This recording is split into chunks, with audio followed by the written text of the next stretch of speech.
पता है, हम सबकी लाइफ और करियर में ना एक जंग हमेशा चलती रहती है। और ये कोई बाहर की लड़ाई नहीं है, बिल्कुल नहीं।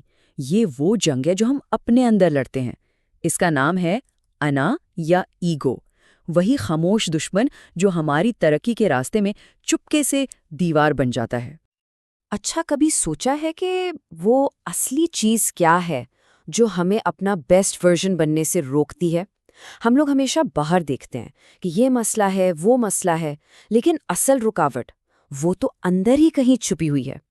तो इस पूरे सीन को समझने के लिए ना हम इसे कुछ हिस्सों में देखेंगे। सबसे पहले इस अंदर के दुश्मन को पहचानेंगे। फिर देखेंगे कि करियर के शुरू में ये कैसे फंसाता है। उसके बाद जब सक्सेस मिलती है तो इसके नए रूप क्या होते हैं। और हाँ, जब इंसान गिरते हैं तो इससे लड़ना कैसे है। और आखिर में इस रोजाना की जंग को जीतने का तरीका क्या है। चलें पर्दा उठाते हैं इस अंदर के दुश्मन से। देखें, हमारी सबसे बड़ी रुकावट कोई दूसरा इंसान या किस्मत नहीं है, बिल्कुल नहीं, बल्कि वो पावर है जो हमारे अपने अंदर ही छुपी हुई है। तो ये ईगो है क्या भला? यार, ये हमारा वो अंदर का मैं है जिसको हमेशा इम्पॉर्टेंट दिखना है, स्मार्ट लगना है और हर चीज़ अपने कंट्रोल में रखनी है। ये वही अंदर की आवाज़ है जो बार बार कहती है मैं ही सही हूँ या लोग क्या कहेंगे। असल मुकाबला तो इसी से है। अच्छा, जब इस दुश्मन की पहचान हो जाती है ना, तो सवाल ये है कि ये अटैक कहाँ करता है सबसे पहले? जब कोई अपना सफ़र शुरू करता है फुल जोश और जज्बे के साथ, लेकिन यहीं ईगो अपना जाल बिछाना शुरू कर देती है। ईगो का सबसे फेवरेट काम सिर्फ बातें करना, लंबी लंबी छोड़ना। मैं ये बिजनेस शुरू कर रहा हूँ, मैं ये कर दूंगा। बोलने से ना फौरन एक टेम्पररी खुशी मिलती है, लेकिन ये एक धोखा है। हमारा दिमाग समझता है काम हो गया और असल मेहनत पीछे रह जाती है। असली प्रोग्रेस चुपचाप काम करने से होती है। तो सीधी बात है, बातें कम, काम ज्यादा। यहाँ ना दो माइंडसेट्स का गेम है। एक है कुछ बनने की ख्वाहिश, जैसे मुझे सीईओ बनना है। ये ईगो की सोच है जिसे सिर्फ टाइटल और अटेंशन चाहिए। दूसरी सोच है कुछ करने की, जैसे मुझे एक ज़बरदस्त टीम बनानी है। इसका मकसद असल में कोई फ़र्क लाना होता है। तो सवाल ये है, क्या मकसद सिर्फ लीडर दिखना है या वाकई में लीडर बनना है? ईगो की सबसे बड़ी एलर्जी पता है क्या है?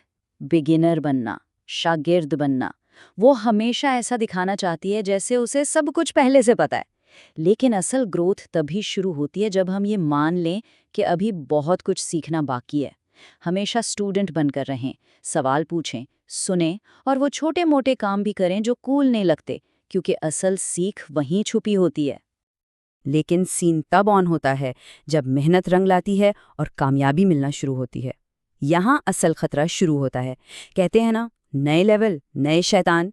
ये वो वक्त है जब ईगो सबसे ज्यादा खतरनाक हो जाती है।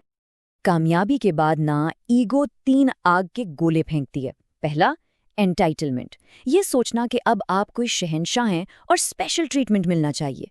दूसरा, कंट्रोल, हर चीज हर बंदे को अपनी मुट्ठी में रखने का जुनून। और तीसरा, पैरानोया, ये वहम कि हर कोई आपके खिलाफ साजिश कर रहा है।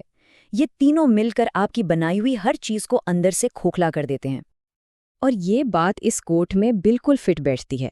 कामयाबी कोई फिनिश लाइन नहीं है यार, ये तो सफ़र का बस एक अगला कदम है। और इस नए कदम पर भी दुश्मन वही है, आपकी अपनी ईगो। ये जंग कभी ख़त्म नहीं होती। और कामयाबी के साथ ना एक बहुत खतरनाक बीमारी लगती है, मैं की बीमारी। जब हर कामयाबी का क्रेडिट सिर्फ अपने सर लिया जाए तो टीम बिखर जाती है। याद रखें, कोई भी बड़ा काम अकेले नहीं होता। इस मैं की बीमारी का इलाज सिर्फ एक लफ्ज़ है, हम। लेकिन लाइफ हमेशा ऊपर तो नहीं जाती ना कभी तो गिरना पड़ता है। जब चीज़ें गलत हो जाती हैं और फेलियर का सामना करना पड़ता है। अक्सर लोग इसे दी एंड समझ लेते हैं, लेकिन ये अंजाम नहीं, एक नया मौका हो सकता है। जब बुरा वक्त आता है ना, तो 2 ऑप्शंस होते हैं। एक है मुर्दा वक्त, यानी रोना धोना, किस्मत को कोसना और टाइम वेस्ट करना। और दूसरा है जिंदा वक्त, जहां हम उस वक्त को सीखने, सोचने और खुद को दोबारा तैयार करने में इस्तेमाल करते हैं। ईगो भागना चाहती है, लेकिन असल ताकत सच्चाई को फेस करने में है। सोचो, क्या हो अगर हर ठोकर को, हर फेलियर को आगे बढ़ने का पेट्रोल बना लिया जाए। एक पुराना फ़लसफ़ा है एमोर फाती, जिसका मतलब है अपनी किस्मत से प्यार करना। यानी जो भी हो रहा है उसे सिर्फ कबूल ना करें, बल्कि उसे ही अपनी ताकत बना लें। असल स्ट्रेंथ पता है क्या है? सच्चाई को फेस करना, नो एक्सक्यूजेस, नो ड्रामा। जब इंसान अपनी गलतियों को, हकीकत को जैसी है वैसी मान लेता है, तभी वो चीज़ों को ठीक करना शुरू कर सकता है। इसके लिए ह्यूमिलिटी चाहिए, लेकिन इसके बगैर आगे बढ़ना नामुमकिन है। चलें, अब आते हैं आखिरी और शायद सबसे अहम बात पर। ईगो को काबू में रखना कोई एक दिन का काम नहीं है। ये तो एक रोजाना की जंग है, एक ऐसी कोशिश जो कभी खत्म नहीं होती।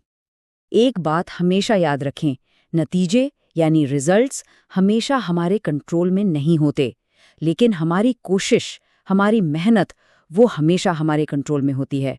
ईगो कहती है अगर मैं जीता नहीं तो मैं फेल हो गया, लेकिन अक्लमंदी कहती है मैंने अपनी पूरी कोशिश की और यही असल कामयाबी है। तो सारी डिस्कशन का निचोड़ क्या है? सिंपल, सबसे बड़ा दुश्मन हमारी अपनी ईगो है, और इस दुश्मन से लड़ने का वाहिद तरीका सिर्फ और सिर्फ काम है। खामोशी से, मुस्तकिल मिजाजी से, रोजाना।